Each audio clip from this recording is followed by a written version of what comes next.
देखिए, हम लोग उसके डेफिनेशन को समझते हैं ताकि आप सबका जो है पूरी तरह से माइंड क्लियर हो जाए। ठीक है, आर्टिफिशियल इंटेलिजेंस को समझेंगे, फिर इससे रिलेटेड हम लोग एमसीक्यू प्रैक्टिस करेंगे, और साथ साथ जैसे ये कंप्लीट होती है वैसे ही हम लोग फिर स्टार्ट करेंगे आर्टिफिशियल इंटेलिजेंस बेस्ड सॉफ्टवेयर। ठीक है, क्योंकि हम सबका कंप्यूटर बेस्ड सॉफ्टवेयर है, हम सबका पूरा सिलेबस जो है ना कंप्यूटर सॉफ्टवेयर पे ही रिलेटेड है। देखिए, सबसे पहले आता है डेफिनेशंस। आर्टिफिशियल इंटेलिजेंस होता क्या है? Artificial intelligence is the branch of computer science that makes machines and software capables thinkings learnings and making decisions like. इसका हिंदी समझते हैं, यहाँ पे देखिए आप सबके लिए। ये क्या कहता है कि आर्टिफिशियल इंटेलिजेंस वो होता है ना, कह सकते हैं कि कंप्यूटर साइंस का वो भाग है ना। आर्टिफिशियल इंटेलिजेंस कंप्यूटर साइंस का वो एक भाग है या वो एक शाखा है, मतलब जिसमें मशीन सॉफ्टवेयर जो इंसानों की तरह सोच समझने और सीखने और निर्णय लेने की क्षमता दी जाती है ना। इसका मतलब ये हुआ, हम बात करते हैं सपोज डेट ये हमारे पास एक तरह से मोबाइल है। क्या है? एक मोबाइल है, ठीक है। और यहाँ पे एक प्रोग्रामर है। प्रोग्रामर मतलब क्या होता है? जो पूरी तरह से आर्टिफिशियल इंटेलिजेंस बनाना जानता है ना, जो मशीन को बनाना जानता है। तो ये हमारे पास एक फ़ोन है। फ़ोन यानी एक तरह से हम कह सकते हैं ये हमारा मिनी कंप्यूटर है। एक तरह से हम कह सकते हैं कि फ़ोन हमारा एक मशीन है। कह सकते हैं कि क्या ये हमारा एक कंप्यूटर है। तो ये मोबाइल को, इस कंप्यूटर को, इस मशीन को हमें इस तरह से बनाना है कि हमारे जैसा सोच सके, हमारे जैसा समझ सके, हमारे जैसा सीख सके, है ना। मतलब ऐसा कोई व्यक्ति है जो मोबाइल को देखकर यानी मशीन को देखकर वो सोचने लगता है मन में कि इसको किस तरह से हम डिज़ाइन करें, किस तरह से बनाएं कि हम जैसे सोचते हैं, हम जैसे निर्णय लेते हैं, हम जैसे काम करते हैं, है ना, हमारा जितना बुद्धि है, हम जितना स्पीड से काम कर पाते हैं उससे ज़्यादा स्पीड से काम कर पाए, हमारे जैसा सोच सके, हमारे जैसा लॉजिकल थिंकिंग कर सके, है ना। ये सारी चीज़ें ये मोबाइल में डालना चाहता है ताकि मोबाइल जो है पूरी तरह से मानव जैसा यानी इंसान के जैसा सोच सके, समझ सके, निर्णय ले सके। तो इसके लिए क्या करेगा ये ना, तो इसके लिए सबसे पहले अपना एक लैपटॉप लाएगा, कंप्यूटर लाएगा, है ना, क्योंकि इसको मशीन लर्निंग प्रोग्रामिंग लैंग्वेज पता है। तो ये क्या करेगा, अपनी प्रोग्रामिंग लैंग्वेज का इस्तेमाल करके इस तरह से कोडिंग करेगा और डिकोडिंग करेगा, कोडिंग डिकोडिंग और इन कोडिंग इस तरह से कर करके वो ये मोबाइल फ़ोन को एक तरह से एआई में कन्वर्ट कर देगा। किस में कर देगा? एआई में कन्वर्ट कर देगा। तो वी कैन से इजली कि ये मोबाइल जो है एआई बन चुका है। क्यों बन चुका है? आप इस मोबाइल से किसी प्रकार का कोई भी क्वेश्चन पूछ सकते हैं। इस मोबाइल से आप किसी प्रकार का कोई भी निर्णय लेना चाहते हैं, कोई डिसीजन लेना चाहते हैं तो आप डिसीजन इससे ले सकते हैं। आप जो भी क्वेश्चन करना चाहते हैं वो क्वेश्चन का जवाब देगा, क्योंकि इसके पास वो क्षमता है, इसके पास वो कैपेबिलिटी है। उसको इस तरह से डिज़ाइन किया गया है कि वो आपके क्वेश्चन का जवाब दे सकता है ना। आप जो पूछना चाहते हो वो आपका जवाब देगा, ठीक है। वो सोच सकता है, आप किसी प्रकार का कोई भी क्वेश्चन पूछेंगे तो ये सोचेगा, लॉजिकली सोचेगा, निर्णय लेगा यानी डिसीजन लेगा, और साथ साथ आपको वो आंसर देगा। इस तरह से आप जिस तरह से किसी इंसान से पूछते हैं आपका नाम क्या है, आप कहाँ से आए हुए हैं, आप कितने पढ़े लिखे हैं, ठीक है, ये सारी चीज़ें पूछते हैं इंसान से, तो वो इंसान जिस तरह से ऑटोमेटिक वो जवाब देता है आपको, उसी तरह से यदि आप अपने इस आर्टिफिशियल इंटेलिजेंस एआई से पूछेंगे तो ये सारे आपको जवाब देगा, ठीक है, ये जवाब देगा। ये एक तरह की क्या है, ये मशीन है। ये क्या है? मशीन है। अब यही मशीन को हम लोग थोड़ा सा अट्रैक्टिव डिजाइन बना देते हैं। अट्रैक्टिव डिजाइन मतलब इंसान की तरह बना देते हैं। इसको थोड़ा सा हम लोग स्टाइलिश कर देते हैं, यानी थोड़ा सा कपड़ा पहना देते हैं, थोड़ी चश्मा लगा देते हैं, थोड़ा सा अट्रैक्टिव लुक करवा देते हैं, तो हम कहने लगते हैं कि ये एआई है और इस तरह का चेहरा दिखने लगता है, क्योंकि इंसान की तरह बनवाता है इसको, है ना। बेसिकली जो है ना ये मशीन ही है। क्या है? मशीन है, लेकिन अट्रैक्टिव लुक देने के लिए उसको क्या किया गया है, एक तरह से मानव का लुक दिया है, इंसान का लुक दे दिया है इसको। इसको कहते हैं आर्टिफिशियल इंटेलिजेंस, क्योंकि हमारे जैसा समझ सकता है, सोच सकता है, निर्णय ले सकता है, ठीक है। हमारे जैसा सोचेगा, समझेगा, निर्णय लेगा, क्वेश्चन करेंगे, क्वेश्चन का जवाब देगा, है ना। आप किसी प्रकार का भी क्वेश्चन कर लीजिए, एजुकेशन से रिलेटेड, आपका मेडिकल से रिलेटेड, किसी प्रकार का जनरल स्टडीज़ हो, मैथमेटिकल्स कैलकुलेशन वाली चीज़ें हों, है ना, ये किसी प्रकार का कोई भी क्वेश्चन पूछेंगे तो ये आपको बता देगा। ठीक है, अब आती है, हम जब स्टार्ट करेंगे आर्टिफिशियल इंटेलिजेंस कितने प्रकार के होते हैं, तब हम लोग बात करेंगे कि आर्टिफिशियल इंटेलिजेंस जो है 4-5 प्रकार के होते हैं, है ना। और सभी प्रकार के आर्टिफिशियल इंटेलिजेंस से जो एआई है उसका सबका अलग अलग क्षमता होता है, अलग अलग कैपेबिलिटीज़ होते हैं, है ना। कुछ एआई जो होता है मैथमेटिक्स बहुत ज़्यादा स्पीड से बनाएगा, कैलकुलेशन वाली चीज़ें बहुत ज़्यादा स्पीडली करेगा। और कुछ एआई होता है जो आपका मैथमेटिकल कैलकुलेशन नहीं कर सकता है, एरर कर देगा, वो डिटेक्शन ला देगा। और कुछ एआई होता है जो आपका जनरल स्टडी से रिलेटेड तमाम प्रकार की चीज़ें दे सकता है। और कुछ एआई होता है जो कि आपका थोड़ा सा जिस तरह से ह्यूमन बीइंग सोचता है, समझता है ना, इमोशनल लेस नहीं होता है। वो कुछ एआई है जो इमोशनल लेस नहीं बल्कि इमोशनल जैसे एआई होते हैं। ठीक है, चलिए ये समझ में आ गया। अब आता है इसके की पॉइंट्स क्या है। आर्टिफिशियल इंटेलिजेंस बेसिकली मशीन से बने होते हैं। किससे? मशीन से। तो एक तरह से मशीन होता है।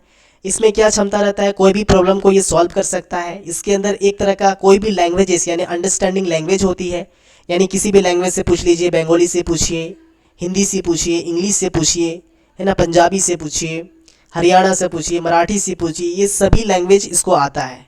एआई को इस तरह से प्रोग्राम किया जाता है कि वो सारी लैंग्वेजेस को पूरी तरह से अपने अंदर समाहित रखता है। ठीक है। दूसरा, आपके जो आप इमेज देते हैं, है ना, कुछ किसी प्रकार का कोई इमेज अपलोड करेंगे एआई में, तो स्कैन करके वो एआई बता देगा कि इमेज किसका है ना, इमेज क्या बता रहा है, ये सारी चीज़ें आपको बता देगा क्योंकि उसके अंदर इस तरह का कैपेबिलिटी आ चुका है। लर्निंग एंड एडाप्टिंग्स क्या है? Learning and adaptings, AI can learn froms data experience, है ना, इम्प्रूव परफॉर्मेंस विदाउट बीइंग। आप बोलेंगे कि एआई जो है इसके पास इतना एक्सपीरियंस आता कहाँ से है ना। आप यदि किसी प्रकार का क्वेश्चन पूछ दीजिए, आप सपोज दैट यदि ये अब देखा जाए तो कोई क्वेश्चन पूछ देते हैं, ठीक है। इस तरह से यूपीएससी में एक बार क्वेश्चन पूछा गया था कि क्या आर्टिफिशियल इंटेलिजेंस यूपीएससी में पास हो सकता है। UPSC is the very tough exam होता है क्योंकि पूरे इंडिया लेवल पे होती है और सबसे बड़ी एग्ज़ाम होती है। तो आर्टिफिशियल इंटेलिजेंस यानी चैट जीपीटी एक आर्टिफिशियल इंटेलिजेंस है। उसको दिया गया था क्या करने के लिए? क्वेश्चन को सॉल्व करने के लिए। तो उन्होंने क्या किया, क्वेश्चन को सॉल्व किया बट फेल हो गया, ठीक ना। तो इतना कह सकते हैं कि सोचिए कि एग्ज़ाम कितनी टफ है। तो जब तक किसी चीज़ को इस तरह से आप बनाएंगे नहीं, पूरी एक्सपीरियंस के साथ, पूरी एक तरह से अडाप्टिंग के साथ, यदि आप उस चीज़ को क्रिएट नहीं करेंगे, वैसा आर्टिफिशियल इंटेलिजेंस नहीं बनाएंगे, तो वो क्वेश्चन को सॉल्व नहीं कर सकता है। कोई आर्टिफिशियल इंटेलिजेंस फेल हो जाता है। क्यों? क्योंकि जिस तरह से उसको कोडिंग किया जाता है, प्रोग्रामिंग किया जाता है, वो थोड़ी सी वीक होती है, थोड़ी कमज़ोर होती है। ठीक है, आप देखिए आर्टिफिशियल इंटेलिजेंस कितने टाइप्स के होते हैं। यहाँ पे 3 टाइप्स के बताया गया है। आर्टिफिशियल इंटेलिजेंस जो है आप सबको बता दिया गया था, किसमें बताया गया था? जब आपका डिजिटल एजुकेशन का शायद क्लास चल रहा था सेमेस्टर 1 या 2 में, तो आप सबको बताया गया था कि आर्टिफिशियल इंटेलिजेंस 3 टाइप्स के होते हैं, narrow AI, general AI, super AI. ठीक है, और इन शॉर्ट समझ में आ गया क्या क्या होता है? नैरो एआई, जनरल एआई और सुपर एआई, ये 3 प्रकार के एआई होते हैं और सभी एआई का काम अलग अलग है, अलग अलग कैपेबिलिटीज़ हैं, अलग अलग क्षमता है। ठीक है, एग्जाम्पल देख लेते हैं एआई का। वॉइस असिस्टेंट सिरी अलेक्सा। वॉइस असिस्टेंट यानी आपकी आवाज़ को सुन करके वो जवाब देने का काम करता है, उसी को कहते हैं गूगल असिस्टेंट में इसको कहते हैं वॉइस असिस्टेंट। गूगल असिस्टेंट का है, सिरी है, अलेक्सा है, वो आपकी आवाज़ को, साउंड को सुन करके वो आपका जवाब दे सकता है। Self driving car. Self driving cars क्या होता है कि कुछ ऐसे कार्स आ गए हैं कि आपको वहाँ पे ड्राइव करने की ज़रूरत नहीं होगी, स्टीयरिंग घुमाने की ज़रूरत नहीं होगी। आप बस कार में बैठ जाइए और आराम से आपको जहाँ जाना है आपके डेस्टिनेशन तक वो पहुँचा देगा। चैट जीपीटी, जिस तरह से अभिजीत ने बात किया, चैट जीपीटी का एग्जाम्पल दिए उन्होंने, अपने बहुत सारे स्टूडेंट्स मेटा का एग्ज़ाम दिया, बहुत सारे स्टूडेंट्स अलग अलग प्रकार के आर्टिफिशियल इंटेलिजेंस का नाम दिए। तो सारे आपका आर्टिफिशियल इंटेलिजेंस का एग्जाम्पल है। ठीक है, एक तरह से क्या है, मशीन है ये लोग। क्या है? मशीन है। बस मशीन को इस तरह से प्रोग्रामिंग कर दिया जाता है कि मनुष्य के द्वारा, मनुष्य जैसे समझता है, सोचता है, जवाब देता है, उसी तरह से सेम टू सेम जो है एक तरह का मशीन भी जवाब देना स्टार्ट कर देता है, उसी को कहते हैं एआई। देखिए यहाँ पे एआई के विशेषताएं दी गई है। मशीन सीखने के, समझने की, स्वचालन, ऑटोमोशंस, यानी ये खुद ब खुद काम कर सकता है, आपको ज़्यादा से ज़्यादा यहाँ पे इंस्ट्रक्शन क्या निर्देश देने की ज़रूरत नहीं होती है, इंस्ट्रक्शन देने की ज़रूरत नहीं होती है। यहाँ पे यदि एग्जाम्पल देखें हम सब, तो एग्जाम्पल की बात हुआ था Google assistant, self driving cars, chat GPT, email में फ़िल्टर है, ये सारी चीज़ें क्या है, एआई है। अब एआई के प्रकार हम लोग देख लिए कि एआई क्या होता है, 3 प्रकार के होते हैं, है ना। केवल एक खास कार्य के लिए बनाई जाती है, मतलब कोई भी स्पेशल काम के लिए कोई बनाया जाता है तो उसी को कहते हैं क्या, नैरो एआई यानी वीक एआई यानी कमज़ोर एआई। जिस तरह से क्या है वॉइस असिस्टेंट क्या है, सिर्फ आपके वॉइस को ही पकड़ेगा और कोई नहीं कर सकता कुछ। सामान्य एआई क्या होता है, इंसान की तरह सोचना सीखता, इंसान की तरह सोच और सीख सकती है तथा कोई काम कर सकती है। मतलब सामान्य एआई क्या होता है, जनरल एआई जिसे कहते हैं हम सब।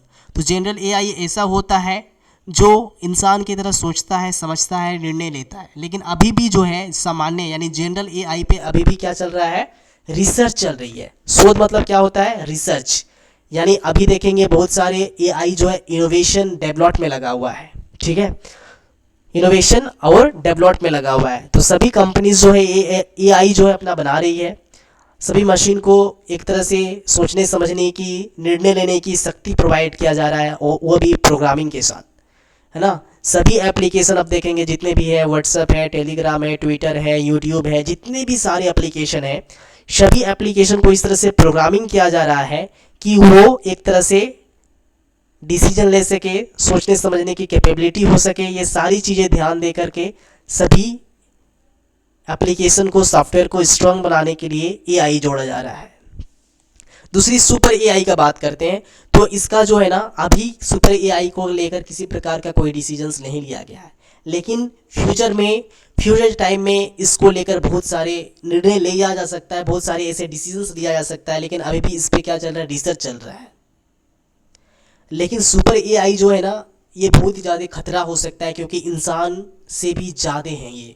मतलब इंसान जैसे समझता है, सोचता है, सीखने की क्षमता होती है उसके ऊपर, उससे कई गुना, कई मल्टीपल सुपर एआई सोच समझ सकता है। तो जो हमसे ज़्यादा सोच समझ सकता है, तो हम कह सकते हैं कि वह हमारे लिए हानिकारक भी है। क्योंकि यदि हमसे कोई ज़्यादा सोचने लगता है, हमसे ज़्यादा इंटेलिजेंस होने लगता है, हमसे ज़्यादा होशियार होने लगता है, तो वो क्या करेगा ना, उसका दबदबा हमारे पर चलाएगा, उसका डोमिनेंट हमारे पर छा जाएगा। तो इसीलिए सुपर एआई जो है ना, एक तरह से बहुत बड़ी खतरा बन सकती है। सुपर एआई क्या हो सकती है, बहुत बड़ी खतरा बन सकती है। अभी भी इस पे रिसर्च चल रही है। शायद ये एआई आ सकता है, लेकिन बहुत ही बैलेंस के साथ इसको लाना होगा, है ना, ताकि इंसान का भी पूरी तरह से डेवलप्ड हो, पूरे वर्ल्ड का डेवलप हो। लेकिन यदि इंसान का ही क्षमता खत्म हो जाए, सोचने समझने की शक्ति कम हो जाए आर्टिफिशियल इंटेलिजेंस की तुलना में, तो बहुत बड़ी दिक्कत आ सकती है, बहुत बड़ी महामारी आ सकती है, बहुत बड़ी संकट आ सकती है ना।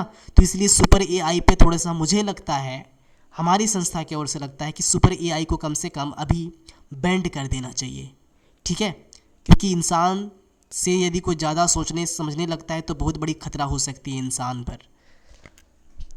चलिए, ये हो गया आपका आर्टिफिशियल इंटेलिजेंस का टाइप्स क्या है, एग्जाम्पल क्या है, डेफिनेशन क्या है, समझ में आ गया। कोई भी यदि आर्टिफिशियल इंटेलिजेंस को लेकर किसी प्रकार का कोई भी दिक्कत हो तो आप सब कमेंट के सेक्शन में कमेंट करेंगे, है ना।